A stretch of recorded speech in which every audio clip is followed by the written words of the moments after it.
Olá pessoal, sejam muito bem-vindos ao canal Geriatria com Miola. Aqui a gente aprimora o conhecimento de vocês sobre as demências para que vocês tenham mais paciência e confiança para cuidar dos pacientes e dos familiares de vocês. Meu nome é Vinícius Miola, eu sou médico geriatra e hoje eu vou falar um pouco sobre a vitamina B12 e a sua reposição, que é muito importante nos pacientes com demência. Antes de qualquer coisa, não esqueça de curtir, comentar e compartilhar esse vídeo e também se inscrever no nosso canal aqui e nas nossas outras redes, @Geriatria com Miola no Instagram e no TikTok. Então hoje vamos falar um pouco de vitamina B12, tá? E por que falar dessa vitamina? Essa vitamina talvez seja a grande vitamina que a gente tem quando a gente fala de memória, né? Quando eu tenho um paciente com queixa de memória, é importante que eu busque, já falei isso em outros vídeos aqui, quando a gente falou de comprometimento cognitivo leve, eu busque saber se os estoques de vitamina B12 dele estão bons, tá? Porque a deficiência de vitamina B12 pode ser uma causa de declínio cognitivo, esquecimento, inclusive de demência. Então, todo paciente com demência ou com uma queixa de esquecimento precisa ter sua vitamina B12 dosada, tá? A B12, ela faz parte da formação da mielina dos neurônios, né? Então, por isso da importância dela estar, numa quantidade boa no nosso organismo, tá? E aí, quando eu falo de B12, muitas pessoas dizem, mas doutor, e qual é o alvo, da B12 no exame, né? A gente sabe que tem alguns médicos, nutrólogos, que usam alvos de B12 muito altos e que não tem respaldo na literatura, como, por exemplo, 600, acima de 500, né? Em geral, a gente não tem uma indicação de deixar a B12 tão alta, tá? Mas como que funciona? O grande problema é que o exame da vitamina B12 que geralmente a gente faz no laboratório, isso independente do laboratório que você tiver em qualquer lugar do Brasil, ele mede uma forma da B12 que não é a forma que está nas células, é uma forma que não é a forma da B12 ativa no nosso organismo. Isso faz com que muitas vezes, mesmo você tendo uma vitamina B12 normal, você possa ter deficiência, tá?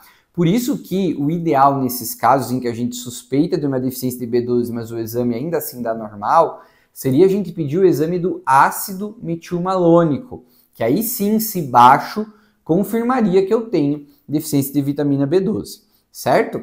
Mas esse é um exame que na prática não é tão fácil de fazer e nem todos os laboratórios têm disponíveis e ele não é tão tranquilo de realizar como a vitamina B12. Então, na prática, como que a gente faz, pessoal?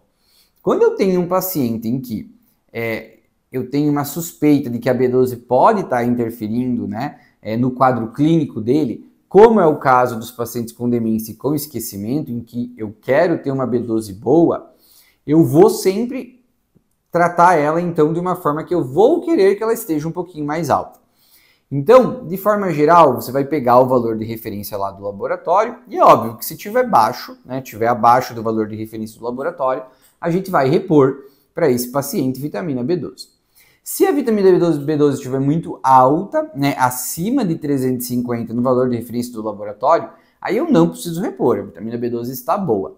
Mas quando ela estiver entre 350 e o valor de referência abaixo do laboratório, nesse caso sim, às vezes a gente vai optar por repor se a gente não tiver o exame do ácido metilmalônico para garantir que eu não tenha deficiência de vitamina B12. Então, talvez aqui a gente poderia falar que o nosso alvo seria que esse paciente tivesse uma B12 acima de 350, para a gente ter certeza que a dose, o estoque de vitamina B12 dele está adequado e aí ter segurança total de que o esquecimento, o quadro cognitivo dele não está relacionado à deficiência de vitamina B12, certo?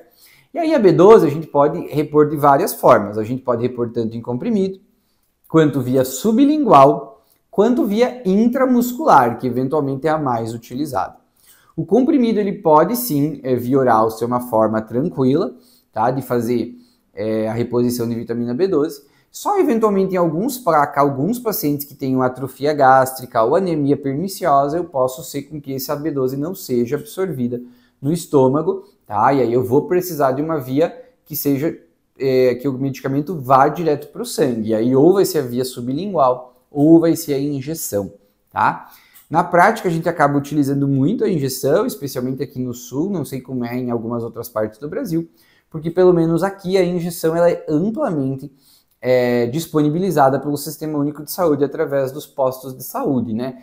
E aí, às vezes, a gente precisa fazer uma dose maior no início, então 4 a 8 semanas de uma aplicação por semana, mas depois a dose de manutenção acaba sendo de uma aplicação por mês, né, da injeção, e isso já é o suficiente para que o paciente tenha um estoque de vitamina B12 bom. Então, apesar de ser injetável, né, há algumas marcas de injeção, como às vezes tem aqui no SUS, ela dói um pouquinho, sim, tá? Então ela é um pouquinho chatinha, mas acaba que muitas vezes a reposição acaba sendo uma vez por mês, né? Ao contrário do comprimido, que muitas vezes não tem no Sistema Único de Saúde, e aí você toma todo dia, né? Mas para quem tiver condições, obviamente, na maioria das vezes acaba preferindo, óbvio, em comprimido ou via sublingual para não ter que tomar injeção. Mas a injeção ela é uma boa via alternativa também, tá? Especialmente para quem quiser ter talvez um tratamento um pouco mais barato aí. Tá? Então, só temos que ter um pouco cuidado pela via oral, então eu preciso repor e ver se o paciente realmente aumenta os estoques de vitamina B12 dele. Então, a vitamina B12 talvez seja a grande vitamina da memória, tá? Então, é muito importante que todo paciente com esquecimento, a gente dose a vitamina B12 e, eventualmente, se ela estiver mais baixa ou perto do valor de referência baixo do exame, a gente reponha e deixe ele acima de 350 para garantir que o paciente não está tendo nenhum sintoma de esquecimento por causa da deficiência dessa vitamina, tá bem?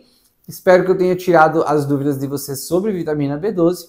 Não esqueçam de curtir, comentar e compartilhar esse vídeo, se inscrever no nosso canal e também nas nossas outras redes, @eugeritriacomiola no Instagram e no TikTok.